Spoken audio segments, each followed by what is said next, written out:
For decades, Ericsson has been one of the most powerful companies in the telecommunications world. Their technology powers mobile networks in more than 180 countries. From 3G to 5G infrastructure, Ericsson helped build the backbone of global connectivity.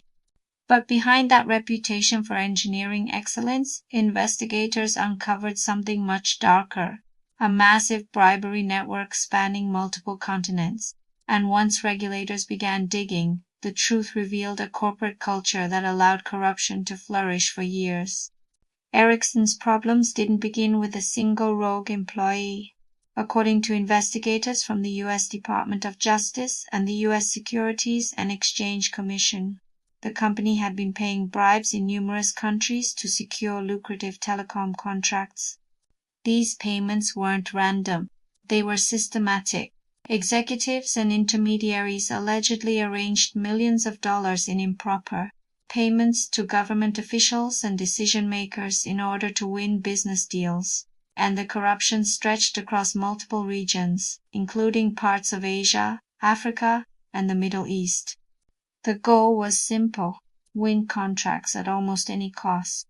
Investigators later found that the company used a network of consultants, intermediaries, and shell companies to disguise these payments. On paper, the money appeared legitimate. It was labeled as consulting fees or service payments. But in reality, much of it was funneled to officials responsible for awarding telecom contracts. This allowed Ericsson to gain an advantage over competitors bidding for the same projects. Instead of winning through technology or pricing, they sometimes won through hidden financial incentives. One of the most troubling aspects of the investigation was how long the behavior continued. Authorities determined that between roughly 2000 and 2016, Ericsson engaged in bribery schemes in several countries. Internal controls were weak, financial records were incomplete or misleading, and compliance systems that should have stopped the corruption often failed. According to regulators, some employees actively worked to hide the payments, disguising them in corporate books or routing them through third-party intermediaries. In some cases, executives allegedly ignored warning signs that something was wrong. The scale of the scandal became undeniable in 2019. That year, Ericsson agreed to pay more than $1 billion in penalties to resolve corruption investigations by U.S. authorities at the time. It was one of the largest corporate bribery settlements ever. The settlement included a criminal penalty of over $520 million, additional payments to regulators totaling hundreds of millions more. The agreement also required Ericsson to enter a deferred prosecution agreement and overhaul its global compliance systems. For a company that built its reputation on trust and technological leadership, the damage to its credibility was enormous, but the story didn't end there. In later years, new revelations suggested the company may have failed to fully disclose certain activities during the investigation. Reports emerged about possible payments in conflict zones and dealings that had not initially been reported to regulators. These revelations triggered renewed scrutiny from regulators and investors. Suddenly, what many thought was a closed chapter became another wave of questions. Did the company truly fix its culture, or were deeper issues still buried inside its operations?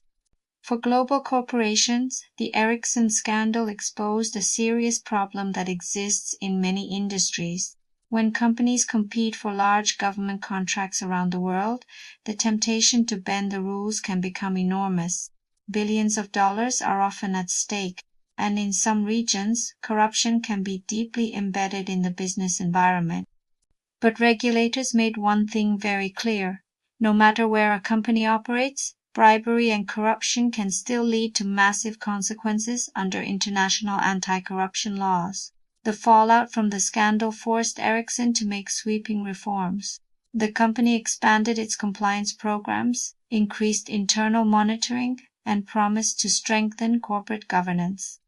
Executives repeatedly stated that the company had learned from its mistakes and was committed to rebuilding trust. But reputational damage doesn't disappear overnight. For investors and the public, The scandal raised uncomfortable questions. How many other global corporations operate in similar ways behind closed doors? And how often do these practices remain hidden until investigators finally pull back the curtain? Ericsson remains a major player in global telecom today. Its technology continues to power networks and infrastructure worldwide, but the bribery scandal left a permanent mark on its legacy. A reminder that even the most advanced technology companies are still run by humans, and when ethics fail at the top, the consequences can ripple across industries, markets, and entire countries.